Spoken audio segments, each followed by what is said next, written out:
ఎల్లుండి నుంచి 23వ తేదీ నుంచి పిసిసి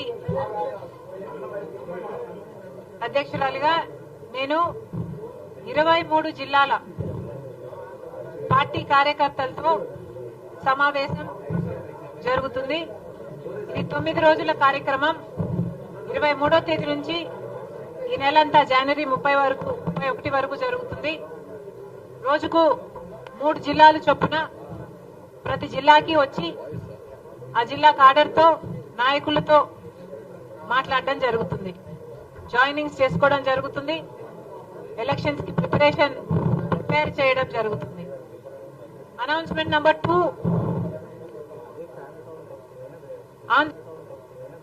ఆంధ్రప్రదేశ్ స్టేట్ ఇన్ఛార్జ్ గా ఉన్న మణికం ఠాగూర్ గారు 24వ తేదీన ఇక్కడ ఈ విజయవాడ ఆఫీస్ నుంచి Congress party contestants, MLA contestants అయినా ఎంపీ కంటెస్టెంట్స్ అయినా ఈ కమింగ్ ఎలక్షన్స్ కోసము అప్లికేషన్స్ తీసుకోవడము మొదలు పెడతారు.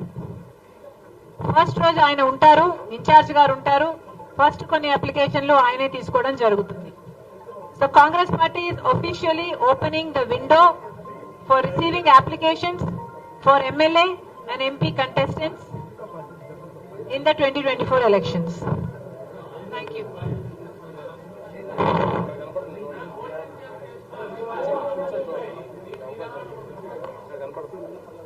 I am very happy to be in Andhra Pradesh.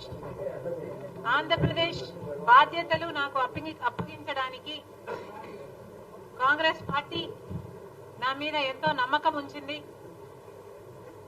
ఈ నమ్మకాన్ని వమ్ము చేయకుండా కాంగ్రెస్ పార్టీని బలోపేతం చేయడానికి రాజశేఖర రెడ్డి గారి చివరి కోరిక రాహుల్ గాంధీ గారు ప్రధానమంత్రి కావాలి అని ఇటీవల కాలంలో నాకు గట్టిగా ఈ అంశం పదే పదే గుర్తు రావడం, ఎందుకంటే మణిపూర్ లాంటి ఘటనల వల్ల మన దేశానికి బీజేపీ ఒక ప్రమాదమని, BJP is dangerous to our country అనేది నాకే కాదు చాలా మందికి అర్థమవుతున్న విషయం. కనుక రాజశేఖర రెడ్డి గారు ఎప్పుడో చెప్పిన మాట 14 సంవత్సరాల కింద రాజశేఖర రెడ్డి గారు రాహుల్ గాంధీ గారు ప్రధానమంత్రి కావాలి అని కోరారు. ఆ మాట ఈ రోజుకి ఎంత వాస్తవం అవుతే ఎంత బాగుంటుంది అని ఈ రోజుకి కూడా నాతో పాటు ఎంతో మంది భావిస్తున్నారు. ఎందుకంటే only the Congress party is the largest secular party of this country. BJP party లాంటి రైటిస్ట్ పార్టీలు అధికారంలో ఉంటే మణిపూర్ లాంటి ఘటనలే జరుగుతాయి. బీజేపీ పార్టీ ఇప్పటికే ఆంధ్ర రాష్ట్రానికి చేయాల్సిన అన్యాయం అంతా చేసింది. స్పెషల్ స్టేటస్ ఇవ్వకపోవడం అయితేనేమి, పోలవరం నెగ్లెక్ట్ చేయడం అయితేనేమి, అమరావతి విషయంలో చిన్న చూపు అయితేనేమి, వైజాగ్ స్టీల్ ప్లాంట్ ప్రైవేటైజేషన్ అయితేనేమి, సంవత్సరానికి 2 కోట్ల ఉద్యోగాలని చెప్పి మోసం చేయటం అయితేనేమి, రైతులకి ఆదాయం రెట్టింపు చేస్తామని చెప్పి రైతులని మోసం చేయడం అయితేనేమి, ఇలా 1 కాదు 2 కాదు అన్ని విషయాలలో బీజేపీ పార్టీ ప్రజలకు, ముఖ్యంగా ఆంధ్ర ప్రజలకు ఇంకా ఎక్కువ అన్యాయం చేసింది. ఎందుకంటే స్పెషల్ స్టేటస్ మనకు వచ్చునుంటే ఆంధ్రప్రదేశ్ నిజంగానే ఎంతో అభివృద్ధి చెందుండేది. All the more reason Andhra Pradesh ప్రజలు బీజేపీ పార్టీకి బుద్ధి చెప్పడానికి they have every reason. And that's why ఈ రోజు మేము కాంగ్రెస్ పార్టీ తరఫున ఆంధ్ర ప్రజలను కోరుతున్నాం.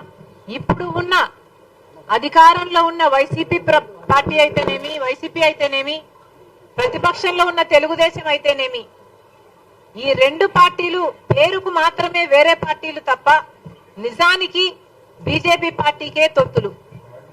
వీళ్లకు పొత్తులు ఉన్నాయి లేవు అన్నది డిస్కషన్ కాదు. ఎందుకంటే వీళ్లకు పొత్తులు కంటికి కనిపించని పొత్తులు ఉన్నాయి. వీళ్ళు బీజేపీతో కుమ్మక్కయ్యారు కాబట్టే ప్రతి అంశంలో బీజేపీ పార్టీకి సపోర్ట్ చేస్తున్నారు. వీళ్ళ ఎంపీలు వైసీపీ ఎంపీలు కారు, తెలుగుదేశం పార్టీ ఎంపీలు కారు, వీళ్ళంతా బీజేపీ పార్టీ ఎంపీలు. ఈ పార్టీలకు వేసే ప్రతి ఓటు బీజేపీకే పోతుంది. కనుక ఆంధ్రప్రదేశ్ ప్రజలు అప్రమత్తం కావాలి.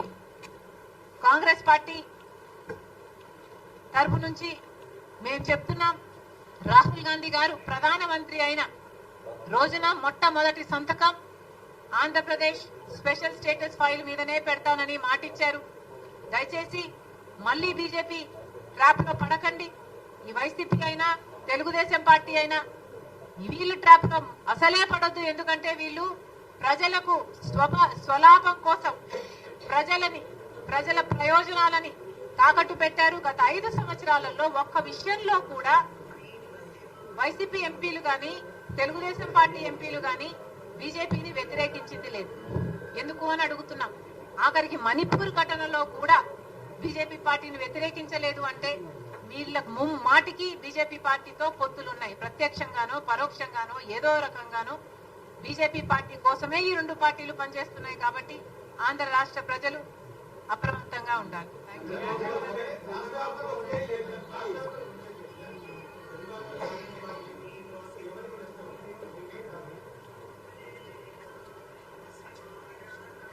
ఆంధ్ర రాష్ట్ర ప్రజలు మాకు ముఖ్యం. ఆంధ్ర రాష్ట్ర ప్రజల కోసమే ఈరోజు కాంగ్రెస్ పార్టీ ఇంత పెద్ద కమిట్మెంట్ చేత ఏపీకి స్పెషల్ స్టేటస్ రావాలని రాహుల్ గాంధీ మనసులో ఎంత నాటుకుపోకపోతే మొదటి సంతకం అది పెడతాను అని మాటిచ్చాడు. కనుక కాంగ్రెస్ పార్టీ బలపడితేనే, కాంగ్రెస్ పార్టీ ఇక్కడ స్ట్రెంథెన్ అయితేనే ఇది సాధ్యమవుతుంది. ఈ దిశలో ఏ పార్టీకి కీడు జరుగుతుంది అని నన్ను అడగడం కంటే ప్రజలను అడిగితే ప్రజలు సమాధానం చెప్తారు.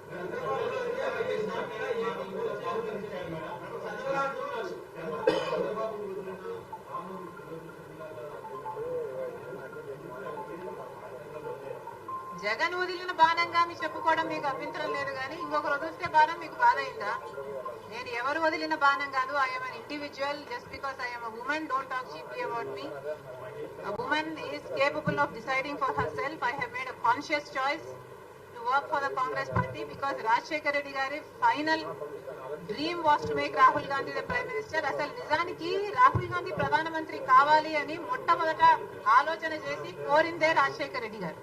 That's why I'm here.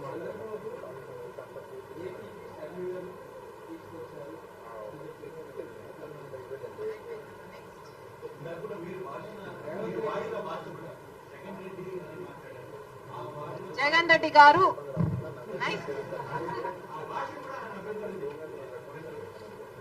Jagan Reddy గారుకు కూడా అభ్యంతరం ఉందా?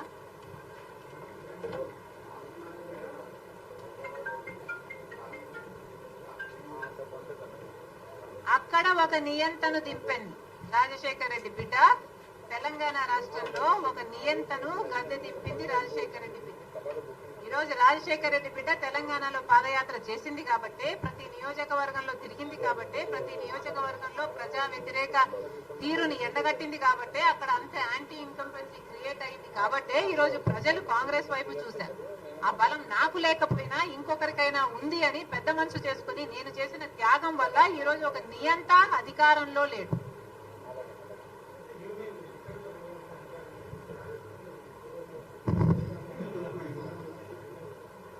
నిజానికి రీజనల్ పార్టీస్ కు చెందిన నాయకులు అధికారం లేకొస్తే నియంత్రణే అవుతారని చరిత్ర పదే పదే చెప్తుంది.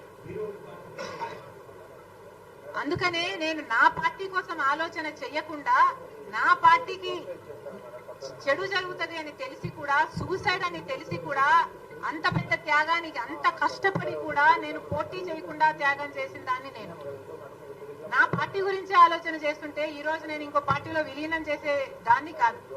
నాకు కావాల్సింది ప్రజల శ్రేయస్సు, నాకు కావాల్సింది తెలుగు ప్రజలు సంతోషంగా ఉండాలి, నాకు కావాల్సింది అక్కడ ప్రజలు బాగుండాలి, ఇక్కడ ప్రజలు బాగుండాలి. కాంగ్రెస్ పార్టీలో చేరాను కాబట్టి, కాంగ్రెస్ పార్టీ నా మీద ఆంధ్రప్రదేశ్ బాధ్యత పెట్టింది కాబట్టి ఆంధ్రప్రదేశ్ రావాల్సి వచ్చింది. కానీ ఒక మాట చెప్తున్నాను, నేను రాజశేఖర్ రెడ్డి బిడ్డగా, నాకు తెలంగాణ రాష్ట్రం మెట్టినిల్లు అయితే ఆంధ్ర రాష్ట్రం పుట్టినిల్లు. నేను ఇక్కడ పుట్టాను, జమల్మడుగులో పుట్టాను, అవును అక్కడ పెరిగాను, అక్కడ పెళ్లి చేసుకున్నాను, వాస్తవమే. కానీ నా పుట్టినిల్లు ఇదే. ఈ రోజు రాజకీయ సినారియాలో ఎవరికైనా, ఏ మహిళకైనా, ఏ మనిషికైనా 2 చోట్ల పనిచేసే హక్కుందా అని మీరు ఎత్తుకుంటే probably I'm the only one. నాకు ఒకటి పుట్టినిల్లు అయితే ఒకటి పెట్టినిల్లు. Thank you.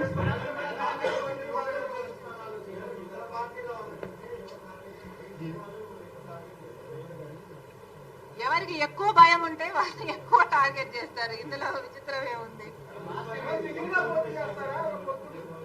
కాంగ్రెస్ పార్టీ మొత్తం 175 సీట్స్ లో కంటెస్ట్ చేస్తుంది. మొత్తం అన్ని ఎంపీ సీట్స్ లో కూడా కంటెస్ట్ చేస్తుంది. ఈ అప్లికేషన్స్ ఓపెన్ కావడం 24వ తేదీ. మణికం ఠాగూర్ గారు ఫస్ట్ అప్లికేషన్ 24వ తేదీ తీసుకోవడం జరుగుతుంది. Thank you.